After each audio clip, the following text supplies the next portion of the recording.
What's going on, people? Welcome back to Chelsea Fan TV. Welcome back to yet another transfer update show for you guys today. Big up everyone that's locked in. Smash the likes again. Let's try and get to 500 likes before the end of the video. We got two match reviews to get into in this video too, as we played Udinese twice in the space of 24 hours. We played our first 11 last night. Our second 11 played early this morning. Just managed to even find kickoff on that one as well. That one caught me completely by surprise. But we're going to talk about both those games. We're going to talk about Timo Werner and a potential move to RB Leipzig.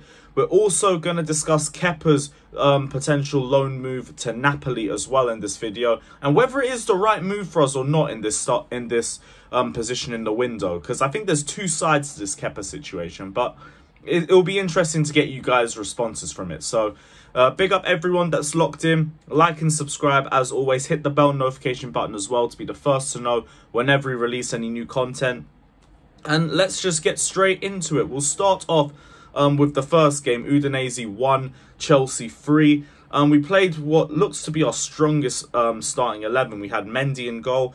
Aspi, Silva and Koulibaly made the back three. James and Alonso as the wing-backs. Jorginho, Kante in midfield. Mount, Havertz and Sterling up front. And I do want to start off with the front three because the link-up play in the first half was beautiful, even for the first few games of pre-season. And it already looks like that's going to be our strongest starting front three going into the season. I do want to see that front three against Everton too. I would have wanted to see Pulisic, but he's kind of dipped off towards the end of pre-season. So I feel like based on form, it would be better to go for Mount, what's his name, Sterling and Kai Havertz in the middle. And like I said, the link-up play was brilliant to watch, even from the whole squad in general. Udinese didn't give us that much of a threat, to be honest. Like, there was some scary moments in defensive transition that I will talk about later on in the video. But other than that, they really didn't offer that much to us. And Chelsea didn't play poorly, even by a long shot. Like, Chelsea were brilliant. I thought they were comfortable. Kante and Jorginho were playing higher up the pitch. They looked very comfortable, very confident. And N'Golo Kante looked brilliant and is going to be very important for Chelsea to keep him fit going into next season, because we saw how much we struggled when he was coming in and out of injuries, and then the recovery time as well and the impact on his performances. He's looked to have had a decent amount of rest now. And as long as we can play him sparingly through the season, I think there is still a quality player for us to use. And a great first goal as well. Perfectly placed into the bottom right-hand corner. The second goal was Raheem Sterling's first in a Chelsea shirt. Not the most beautiful of goals. Hit the goalkeeper, hit a defender, hit Sterling and rolled into the net. But we'll take whatever it is as long as the ball goes into the back of the net. And Sterling had a very good performance too. He was very sharp. His runs from both flanks caused a lot of havoc, and he was unlucky not to get more goals. He had a second shot in the second half, hit the post. Very unlucky from him too, but very good performance, and he's had a good pre-season, especially for someone just bedding into a new side. So I was happy with him. Jorginho and Kante, like I already said, dominated in midfield, but I still wasn't too sure about us in defensive transition, because Udinese didn't do a lot, but when they were trying to counter-attack us, it was just wide open for them every single time. And that does worry me going into next season, because we were in those positions last season where we were attacking low blocks, we were pushing a lot of players forward, and as soon as they come and counter-attack us, like, we're caught in trouble. And I'm hoping that's something we can improve on for next season, but that was just the only glaring point from the last game that worried me a little bit. Other than that, it was a good performance overall. Koulibaly looked very good whenever he was relied upon. Same thing with Aspi and Thiago Silva. All in all, good performance, much better than the last game against Arsenal. And yeah, happy to see it, really happy to see it. We played our second 11 today against Udinese. It was Kepa, Chalobah, Ampadu and Sarr in a back three. Loftus-Cheek and Chilwell as the wing-backs. Kovacic and Gallagher in midfield. Ziyech, Broja and Pulisic. Now, it was still a very comfortable performance from Chelsea, but it was good to see us play our second string team as well, because it allowed us to see the likes of Armando Broja play for the first time.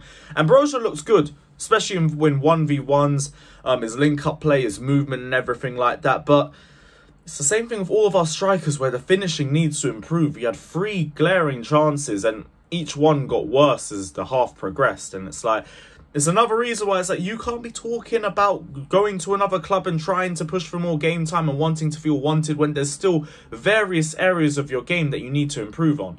But I'm not going to slag him off or anything. I think it's very different to the rest of our forwards. All of our other forwards are experienced players. They've had 2 to 3 years of Premier League experience.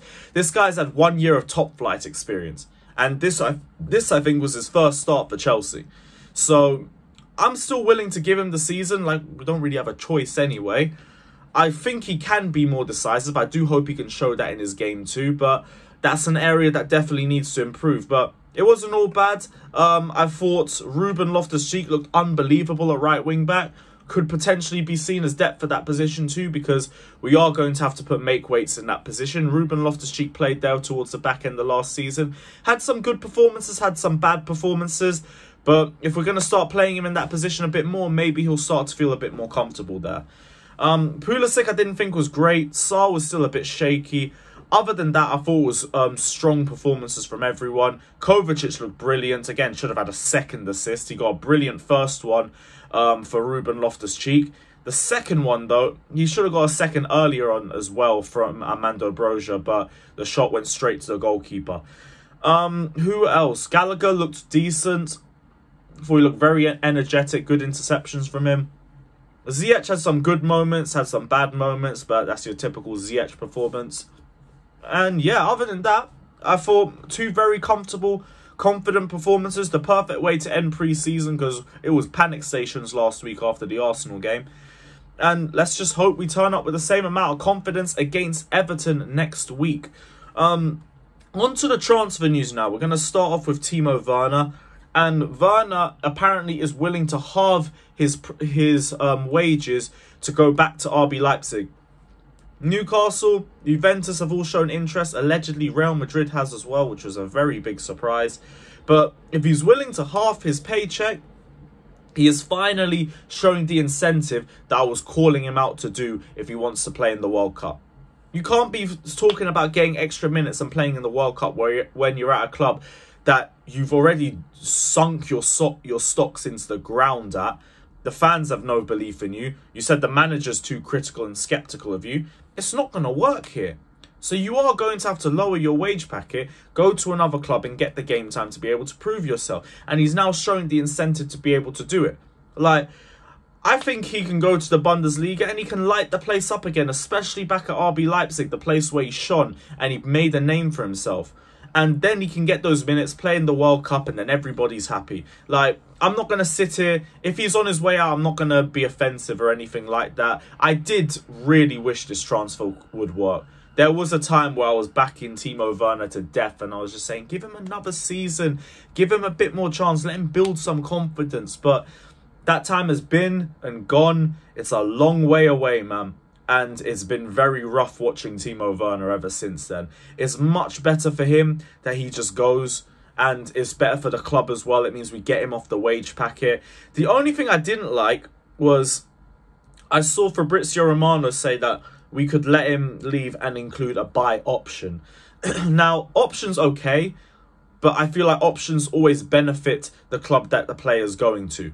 Like, if the guy plays well, they get him at a cut price fee. If he plays okay, they're going to haggle the fee anyway. If he plays like crap, he gets sent back and his transfer value has gone even lower into the ground. So I would rather see as an obligation to buy if I wanted the perfect one. But other than that, like, I'm fine with it. I'm really fine with it. To end the video, we're going to talk about the Kepa situation, because I think there's 2 different sides to this. Damasio said Kepa to Napoli on loan is getting closer. Chelsea will pay 3/4 of his salary. Now, there's 2 sides to this. I think for the player's perspective, he has made it clear he wants to leave Chelsea. So this move might be the best one for him. From Chelsea's side, I feel like it's a bit too late in the window to do it, personally. And I do want to see Kepa go. Like, it's the same energy with Werner. I wanted to see Kepa work. I don't believe it's going to work anymore. But I feel like we're shooting ourselves in the foot here a little bit. And we're also giving ourselves more work to do, even though we have a lot of areas in the squad where we already need to strengthen. We already need to get 2 centre-backs. We already need to get wing-back depth. We need to get a creator, a goal scorer, potentially a midfielder as well. We're going to add another goalkeeper to it. And here's the thing. Like, the last thing I think we need to do going into next season is give what's his name, Mendy, less competition. Because Mendy's had a very bad pre-season. He's had a very bad end to last season. Like, I didn't even speak about the goal that we conceded against Udinese yesterday. Again, palmed it straight into danger, and then the rebound went straight underneath him. Like, Mendy is on big sus watch next season, because his form has just absolutely nosedived since the African Cup of Nations. And Kepa's his only competition. I do agree. Is Kepa the right competition for us to have? Maybe, maybe not. But what you see with your number 2 goalkeepers is what you get. It's why I always say, if they were any sort of quality all round, they wouldn't be a number 2 goalkeeper. They would be a number 1 goalkeeper somewhere. So, to me, it's like, I'm okay with letting Kepa go. I also think paying 3/4 of his salary is absolutely pointless. We might as well just keep him in the first place. But I don't trust Mendy anymore like that to think, okay, let's let Kepa go out on loan. And also don't know if we're going to get a good enough replacement if it happens. That's why I'm in 2 minds about it. But I'm going to leave it to you guys in the comments. Let me know your thoughts. Let me know if you agree or disagree with anything I've said down in the comment section below. Don't forget to like and subscribe to Chelsea Fan TV. And we'll be back again tomorrow for yet another update video. Take care, like and subscribe. And as always, up the Chelsea.